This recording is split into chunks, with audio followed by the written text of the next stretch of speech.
लोगोफोर गिबियावनो नोंथांमोन गासिखौबो बरायहरनाय जाबाय दे लोगोफोर। स' नोंथांमोननिसिम आसा खालामो भिडिअखौ जागायजेननायनिफ्राय जोबजासिम नायलांगोन होननानै।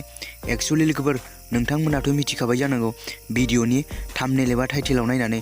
स' लोगोफोर दिनै आं बर'नि मोनसे गोदानै फैनाय आबुं अफिसियेल बैसागु मिउजिक भिडिअनि सायाव आपडेटखौ लानानै फैदों दे लोगोफोर।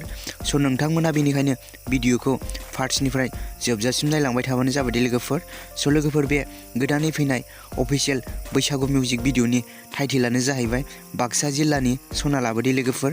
स' लोगोफोर बे भिडिअखौ दायो रिलिज खालामना होबाय दे लोगोफोर। गोदानै फैनाय आबुं अफिसियेल भिडिअखौ जेखाय फिल्म प्रडाक्शन ससाइटि इउटुब चेनेलाव दायो नोंथांमोना नायनो हासिगोन दे लोगोफोर। स' लोगोफोर भिडिअआथ' जोबोद नायनो मोजां दे लोगोफोर। लोगोफोर बे भिडिअखौ रंजालि बैसागु फोरबोजों लोब्बा लाखिनानै बानायनाय जादों दे लोगोफोर।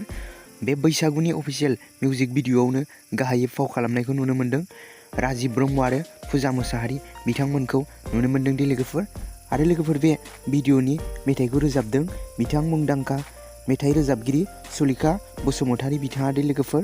आरो लोगोफोर रिलिजखौ होदों बिथां काहेन्द्रनाथ ब्रह्म बिथाङानो दे लोगोफोर। आरो करिय'ग्राफिखौ खालामदों बिथां बिग्राय बसुमतारीया दे लोगोफोर। नोंथांमोना बे गोदानै फैनाय बर'नि मोनसे आबुं अफिसियेल बैसागु मिउजिक भिडिअखौ जेखाय फिल्म प्रडाक्शन ससाइटि इउटुब चेनेलाव थांनानै नायनो हासिगोन दे लोगोफोर। आरो लोगोफोर नोंथांमोना भिडिअखौ नायनानै मोजां मोनदोंब्ला अन्नानै खनसेब्लाबो हेफाजाब खालामना होबोदे लोगोफोर, जाहाथे बिथांमोना जोंनि गेजेराव मोजां भिडिअखौ जोंनि गेजेराव लाबोना होफैनो हायो। आरो लोगोफोर नोंथांमोना बे अफिसियेल मिउजिक भिडिअखौ सोर सोर नायाखै अन्नानै कमेन्ट सेक्सनाव कमेन्ट हरनो दाबावदे लोगोफोर। स' लोगोफोर बिदिब्ला दिनैनि भिडिअआ बेखिनियानोसै दे लोगोफोर। ओमफ्राय लोगोफोर नोंथांमोनाबो आंनि बे भिडिअखौ नायनानै मोजां मोनदोंब्ला अन्नानै चेनेलखौ खनसेबो साबस्क्राइब खालामनानै होबानो जाबाय दे लोगोफोर।